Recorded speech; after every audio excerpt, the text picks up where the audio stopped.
Welcome to my beginner tutorial series in Learning Android Studio. Android Studio is a tool that you use to develop an Android app, and it's considered an integrated development environment. That's usually abbreviated IDE, and that simply means that it contains a text editor, for example, that uh, is used to write your Java code. It contains debugging tools to help you fix problems when they occur, and it also contains tools for helping to run your app, such as an emulator. In this particular video, I'm going to focus on three things. First, we're going to show how to set up an Android Studio project and get started. Secondly, I'm going to go out of my way to explicitly show you how and where things are organized in Android Studio, where to write your code, where to design how your app is going to look, where your resources go, that kind of thing. And third, I'm going to demonstrate examples of debugging and running your app, because inevitably you're going to run into problems and you're going to need to fix them. So I'm going to show you debugging right in the very first video of this series, and then also how to run your finished app. Prior to starting this series, you should already have some experience with Java. All of my students end up finishing a beginner unit in Java and already have experience using Eclipse, so the transition into Android Studio is a lot easier. So it is helpful if you have some experience with Java before you start this series, but in the next couple of videos, it's not going to be paramount. Secondly, you're going to need Java installed. So if you don't already have Java installed, go to oracle.com, or you can just Google Java JRE, that means Java Runtime Environment, and get Java installed on your computer. You also need the Software Development Kit, that's abbreviated SDK, and that is also available at oracle.com for free. And third, you also need Android Studio installed. So if you need to get any of those, pause this video and continue when you're ready. This is a quick demonstration of the app that we intend on building in this video. In this app, we accept two inputs. The top input is a number, so if I click into the app, we get a pop-up that allows us to put in numbers, so I'll put 10 in the top box. In the second box, I'll put 20, and when I click the Add button, those two numbers are added together, and the result is displayed down here as 30. So just to demonstrate again, I could put in 20 in the top box, and I could put 30 in the second box, and when I click the Add button, 50 is displayed as the result. Let's go ahead and build that app. Now we're ready to demonstrate how to set up your first project in Android Studio. So when you first launch it, you're going to have a screen that looks like this if you don't have any other projects made. And it's simply a wizard that's going to walk you through the setup. So I'm going to go ahead and just click Next on the welcome screen. I'm going to accept the standard setup. And here it wants to download all of these tools. So I'm just going to go ahead and click Finish. Here's where it may end up taking a little bit of time, so I'm going to let this finish and then we'll continue with the video when it's done. Okay, my installation is now done, and that does take a while, so you can now click the blue Finish button in the lower right hand corner. To begin, we're going to click Start a New Android Studio Project, and the first screen is going to ask, what do you want to name your application? So we're going to name this one My First App, and the name doesn't really matter a whole lot right now. Some places where this is going to be used is, for instance, in the action bar, you'll see that displayed, which is at the top of your app. The other place that you're going to see this being used is, for instance, in the package name where your files are going to be created. So let's talk about that next. The company domain name is used for when you actually publish your app so that your files are in a different package from other files. So right now it's not super important, but they're going to begin organizing your code into these folders in reverse domain notation. So we're going to take a web address and flip it around. So a lot of my students ask, what should I put? Because we're students, we don't work for a company. Well, if you're a student, just take your student email and flip it backwards. So as an example, I'm going to put org.mentorschools.butterfield, and that's going to be the folder that is going to contain my Java code. So this is the package name that it's previewing here for my first app. And notice how package names are all lowercase. That's a standard thing. And they take out the spaces in the name as well. Down here is where your project is actually going to be saved on disk. So this is where mine is being saved. We can now just click Next. On the next screen, this is where we're going to select what type of app we're going to create. We're going to create a phone or tablet app. And we get to select the oldest version of Android that can run this particular app. Now, this app is so simple, it's not going to really matter that much. So we're just going to select API 15, which is nicknamed Ice Cream Sandwich. All of Android's API levels have a dessert nickname to them. So like there's Ice Cream Sandwich, there's Jelly Bean, Kit Kat, Lollipop, things like that. Ice Cream Sandwich would be just fine for what we're doing today. Now go ahead and click Next. And for educational purposes, we're going to do a empty activity. An activity is like the screen that you're looking at in Android. So we're going to make a one-screen app for this introductory video, and it's going to be an empty activity. Let's go ahead and hit Next. Now, it wants to create two files for this activity. The first thing is the Java code that will run this activity. So the Java code is going to be called main activity. Notice the uppercase M and the uppercase A. That's a standard class name for Java code. So this is going to be the Java class. It's also going to create an XML file called activity_main. And the XML file will describe what this layout over here looks like. So we're just going to leave these the way they are and click Finish. So the first time that you run Android Studio, it's got to set up all the preferences and everything. So yours is probably going to go a little slower than mine because I've already created an app and it set up all those preferences in advance. So take note down at the bottom, you're going to have this blue bar that shows the progress of creating the app, and then it'll say finished over here when it's actually done. So here it'll say Gradle build finished in 12 seconds. You're also going to get two tabs immediately. The main activity tab, which this is basically the default that is put in here for you. And then you're also going to have a tab for the way that your app looks to start. So this is the activity_main.xml file, and it gives you a little preview of what it looks like over here. But let's talk about the project itself over here so you know how to navigate it. So don't skip this part. This is really important. Over here is how you're going to navigate through all the different parts of your projects as they get more and more complex. So you can see right off the bat, if I were to shrink this down, we're going to be in this folder called Android. We could look at different ways to see our app. We could see all the packages that are in it. We could see the project as it is on disk. We could see what Android cares about. So you're really going to keep it on Android right here because these are all the files that you're going to manipulate, change, and do things with. So have it on Android here, and then you can drill into these folders like Manifest, Java, and Res, which stands for resources. So let me talk about each one of those right now. So the Java folder is obviously where you're going to put all your Java code. And notice how it created three packages here.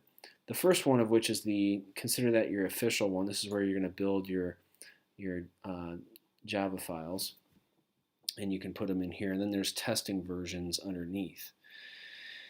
Down here under resources, or res for resources, you've got folders for drawables. That's like your application icon, or pictures that you want to include. You would put that in this folder.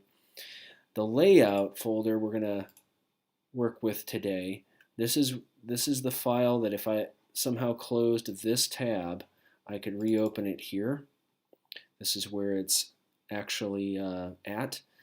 And then you have other files as well.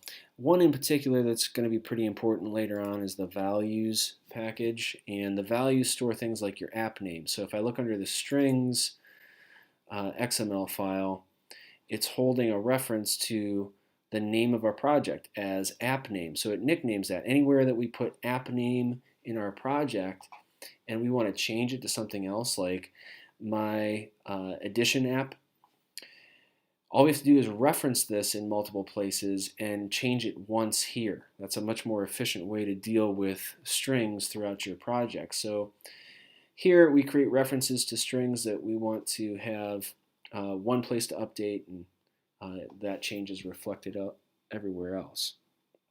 All right, so this values folder is going to be more important as we move forward. But the two files that we're going to be editing in this video are main activity. So if you somehow accidentally close it in your tabs up here, you can get back to it by clicking this. And your activity underscore main, which is right here. I'm going to go ahead and close the strings file since we're not going to be changing that in this video. A final thing that I'll note is that there is this manifest up here. This is what is loaded in when your project loads into your Android emulator or device that you're going to use to preview your app. And it specifies, I'll go ahead and open up this now, which activity is going to be your starter activity. So you can see here it says that the main activity is a starter activity. So that's the main method, for instance. It's a launcher activity. And you can have multiple entry points into your activity if you wanted. But the manifest is where we're going to specify that. Okay, I'm going to go ahead and close that now that we've had a little tour of your project structure. One other thing that I'd like to do before we start developing is change one preference. And if you go up to Android Studio and you select Preferences, what we're going to add here is like the code prediction for your imports. I find that in years past, students will have something red on the screen and they're wondering, what am I doing wrong? Well, usually it's just an import that you need to bring into your Java file. So to auto import, we can go down here under editor, expand that out, expand out general, and you have this category called auto import. And by default, these two are not checked. So the first thing that you may want to have checked is optimize your imports on the fly. And the second one is add unambiguous imports on the fly. And that means that if it recognizes that something needs to be imported, just do it. And that seems to help out beginner students a lot. So I'm going to go ahead and click OK, and we'll continue on from that point. All right, so now that we've had a little bit of tour of Android Studio, let's start developing. Let's begin developing the app in the Visual Designer so we can see what we're doing. Now, by default, you may have the blueprint open and the designer view. That's an option with these tabs. I tend to just be in the designer view, but if you lose track of the names of these things, you can flip over to blueprint and spot them pretty easy if you wanted to do it that way. Another thing I'm going to do is if you lose track of these tabs, you can reopen it here in Project. Or if you double click this, it'll shrink down the project and you get some more room in here. You can also zoom in here and zoom out, and that might be helpful for you. All right, so let's start with a blank template. I'm going to select this Hello World by clicking it and pushing the delete key on my keyboard, and that's just going to get rid of it. We are in a constraint layout right now, so if you notice in the component tree, we have a constraint layout. That means that when we drag and drop things in here, we can position them based upon what they're tied to. So let me demonstrate that. Let's add two text boxes, which are called edit text. So we're going to go to the palette, and in the text category, we're going to grab an edit text, which is the top choice here. It's called plain text, and drag one of those in. And notice these little green anchors that are around this particular control. And those anchors here are what we are going to use to constrain it to a particular part of the screen. So if I click and drag so that it's basically like glued to the side, it pulls it in that direction. Now if I take the other side and I pull it and attach it to that side, they are now pulling equally left and right, which centers it. And if I wanted to offset it, over in the properties, I could do that by moving this slider to the left or to the right. And here you can see the degree of offset that it has. I'm going to put it back into the center at 50. And I'm going to give a name to this one. Actually, let me tie this one to the top as well. So I'm going to tie that to the top right now. And I'm going to rename this one first num edit text. Now, I like to put the type of control here at the end of the name. And the reason why I like to do that is because when I flip over into the Java code, it's a reminder of what type of object it's going to be. So I'm going to go ahead and push enter on my keyboard, and that accepts that change right there.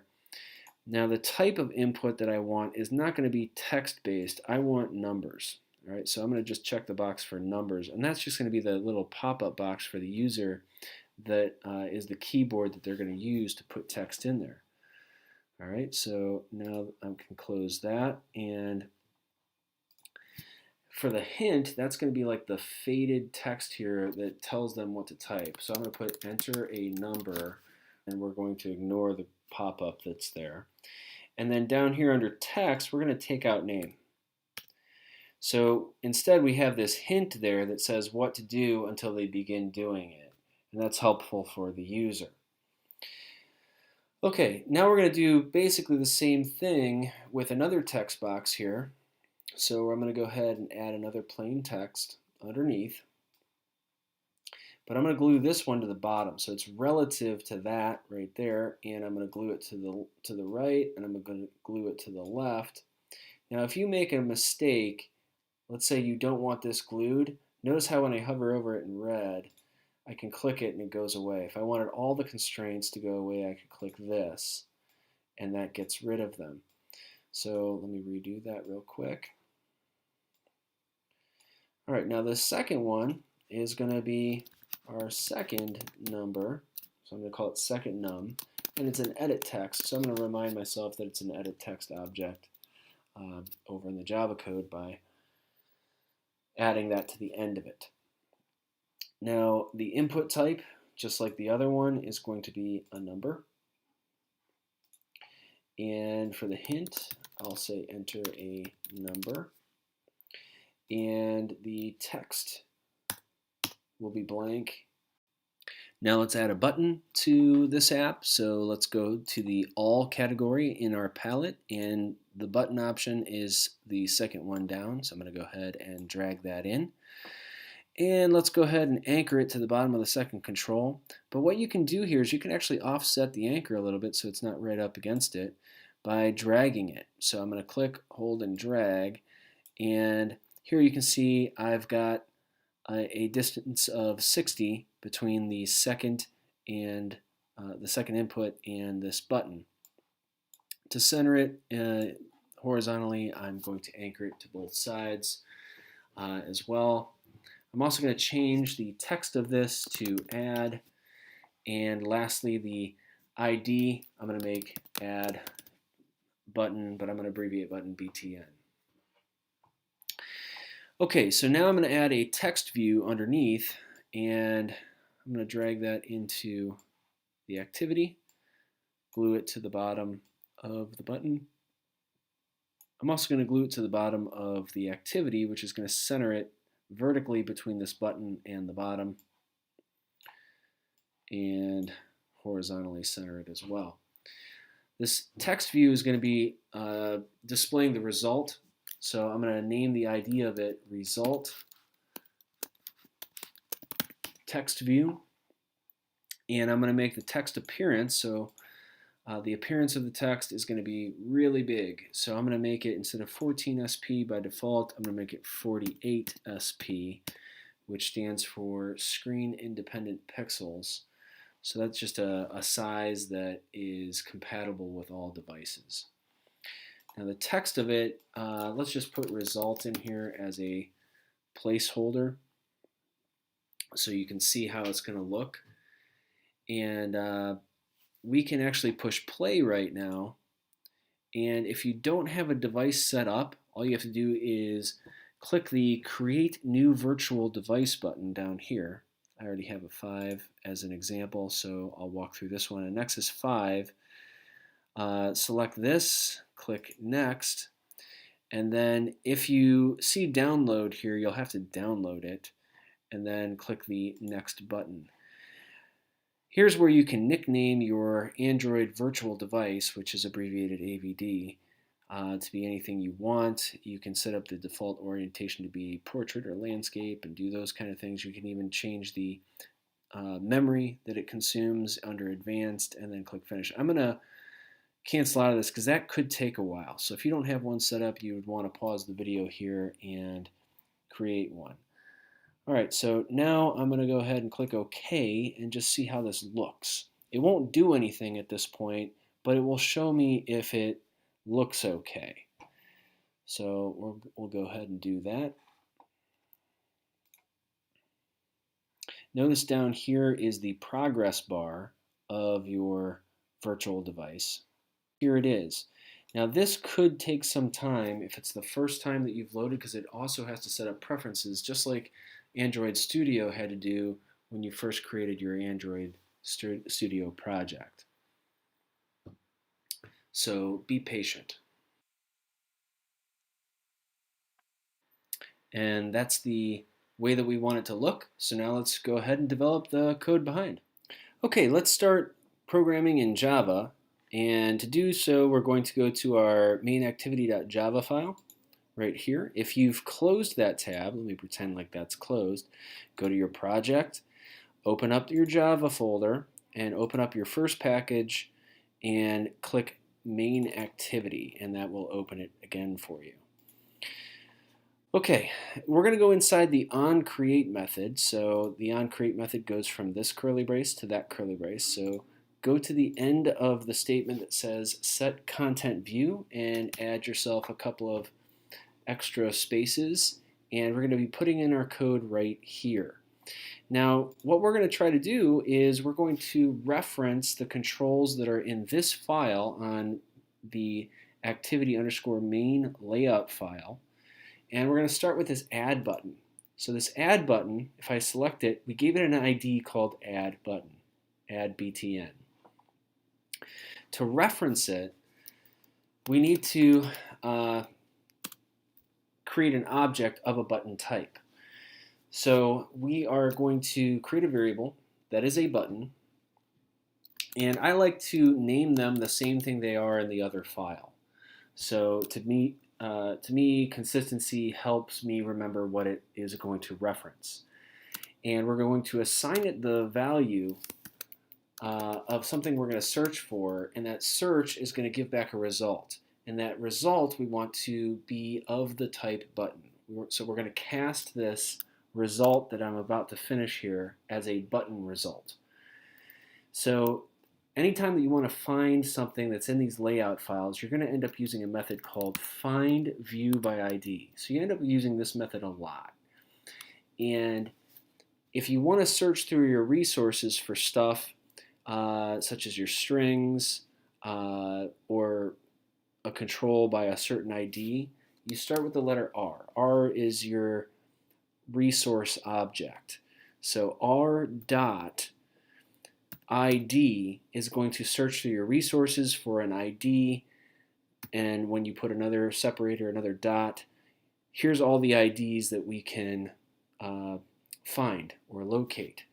So the first one that we're trying to find is the add button. So if I start typing A, it's going to pop up here in the IntelliSense that there's an add button. That's what I want. So I'm going to hit tab to autocomplete, and it should fill in with purple. So really all we have to do is add a semicolon to the end to complete the statement. So once again, this full line is creating a variable within the onCreate method that's a type of button, and we're nicknaming it add button.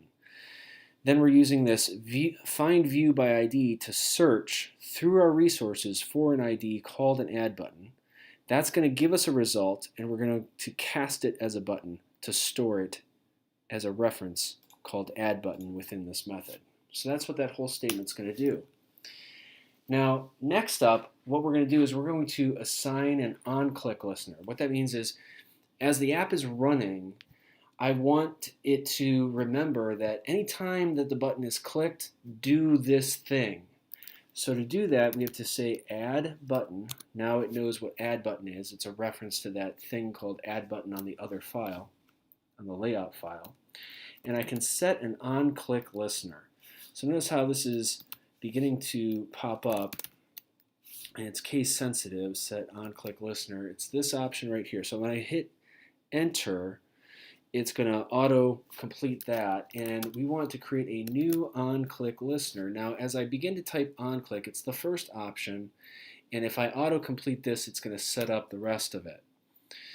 So this is going to be creating an on-click event, and all of our code needs to go in between the curly braces for the on-click event. Okay, so in here, we want anytime that that button is clicked to get the two things, the two numbers from this box and this box, calculate the result, and then put it and display it down here. So how do we do that? Well, the first two things are edit texts. All right, so let's call it num1, and num1 is going to refer to, and actually to be consistent, I should call it first num edit text. And that is going to find an edit text by its ID. So we're going to look through those resources for an ID called first num edit text. And here I'm auto-completing by hitting tab a lot. And we need to do the same thing for the second num edit text. So we're doing the exact same thing here. We're searching for the resources for an ID that matches second num edit text. Okay, lastly, we need to put the result in something, so let's go ahead and do that right now. The result is actually a text view, so it's a little different from an edit text. This one is only going to display text, and we named it result text view. So just like the edit text, we're going to take a text view object and find it by its resource ID called result text view. All right, now to calculate the result, all we have to do is get the integer values that are in those text views. So I'm going to call the first one num1, and to convert what is in there, we're going to have to parse it because it's a string, and we want to convert the string into a number. So I'm going to type integer.parseInt, and I'm going to get what is in that input box called first num edit text. I can get the text out of it like this, but then that text has to be converted to a string because that's what the method parseInt wants. Now I want to do that exact same thing, so I'm going to copy and paste this line of code for the second num edit text. So I'm just going to change this to second num edit text, and I'm going to call it num2 instead of num1. Now, for readability's sake, I'm going to create a third variable called result, and that holds the value of num1 plus num2. Now I want to output it. So how do I output it? Well, I am going to request that results text view sets its text to result. Now, result is an integer, so the fastest way to convert it to a string is just to concatenate on a empty string right there like that. So now let's push play and see if it works.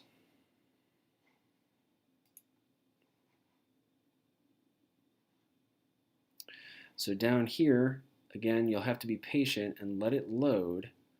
So down here you can see the progress bar. The first time that you try to run it, it's slow. But let's go ahead and enter in a number like 10. And then 20, and then let me shrink this down and click add, and it displays the result. Just to prove that it works again, let's add a number like 50, and 60, and we should get 110 as the result. So if I click add, I get 110. Okay, so everything's working. Next up, let's talk about debugging an app that doesn't work. So now let's talk about debugging. Debugging is the process of fixing your app when it's not working. And you're going to need these skills even if you got it working on the first try. So Android Studio comes with a number of tools that will help you step through your code and see what's going on one instruction at a time. So this is how we do it. Let's pretend like we got this message right here that says my first app has stopped. And that's all the information we have. All right, so what we're going to do here is I'm going to go ahead and click stop, and I'm going to put what's called a breakpoint in my app. I'm going to put a breakpoint inside of the onClick method because the app ran up until the point where I clicked add. When I clicked add, that's when it failed. So there's something wrong in this code here. So now what I'm going to do is I'm going to go up to run, and I'm going to select the debug option. Now it's going to come up with, okay, what would you like to run? Well, we're just going to run our app. But if there were multiple entry points into our app, we might want to run main activity directly or whatnot. But in this case, it's such a small program, we can just run the app.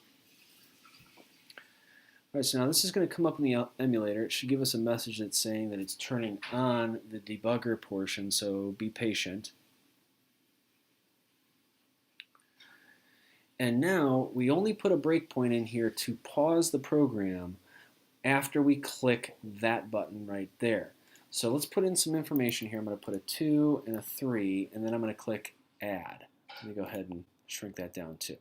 So I'm going to click add, and now my program is paused at the instruction that is the first thing in the onClick method. All right, so down here is going to be your console. It's going to show you the values that your variables are holding. And we can basically move this program forward one instruction at a time. Now what I'm going to do here is I'm going to go to the Run menu, and your options for moving forward within the program are Step Over, Step Into, and Step Out. Those are going to be the three ones that you use the most. Step Over means I don't need to drill into this line and, for instance, go into the Find View by ID method. I just want to step to the next line. In other words, execute that line and move on. I also would suggest that you just memorize that Step Over is F8, Step Into is F7, Step Out is Shift F8. That's going to be really helpful for fast debugging. Okay, so Step Over will just go to the next line. Step Into will go into any methods that are taking place. And Step Out will return you from a method that you're in into the method that called it. All right, so those are the ones you're going to use. So I'm going to do Step Over first, which just moves it forward one line. Now down here, you can see over here the result that it found an object. If it says null here, that's a problem. It means it never found the control that you're looking for. It also is going to print these out down here as we go. So I'm going to go forward a couple of lines. So I'm going to hold down the function key on my keyboard and push F8 and get a couple more results. Okay, so up to this point here, I'm looking in this view right here. I found some objects. I found the first num, I found the second num, I found the result. Num1 parsed to 2, num2 parsed to 3, and the result of adding num1 and num2 was 5. So now this is where I planted the error that we're supposed to find. Result rate, the setText method is supposed to take a string object, and I gave it an integer on purpose. So as I move forward now on this next line, so if I were to step over, this is where it's going to say I've got a whole bunch of errors. So this should trigger in your mind that there is an error on that particular line because it's now jumping into other stuff. We got a null value, things of that nature. So all of these lines executed okay except for this last one. The problem that I planted in here was that we had to concatenate result with an empty string to turn it into a string, because that's what the setText method is requiring as input. So now that it runs, we should be able to push play again. Let me go ahead and restart the app now that we've discovered what the error is.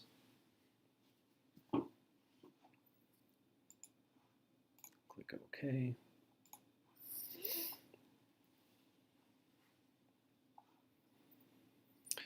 And by the way, those breakpoints, you can have as many as you need. So you could build those up if you wanted to pause and continue. All right, so to test this app, let me put in something like 7 and 8. Shrink that down, click Add, and we get 15. So now the app is running again. And that's how you step through code one line at a time and see what happens. If a particular line causes the app to crash, you know that's where the error is at, and you can address it. Before you move on to the next video in the series, let me review some important points in this video. For instance, the first thing that we demonstrated was setting up an Android Studio project. There's some details of that should be pretty important for coming projects, like for instance, where your project is actually being saved and what API level did you select. The second thing that I demonstrated was the typical places that you're going to be moving around in Android Studio. For instance, where your main activity got saved and the layout file for that main activity. You're going to be going back and forth into those folders quite a bit. So navigating through Android Studio is something that you should be comfortable with, at least in those areas that we did in this video for future videos. And lastly, I also demonstrated some debugging tips and how to run your app in Android Studio. I cannot stress this more, that debugging is such an important skill that you need to start learning how to do that from the very first Android app that you develop. So if you need to, go back and review those parts of the video that went over those important points, and then go on to the next video in this series.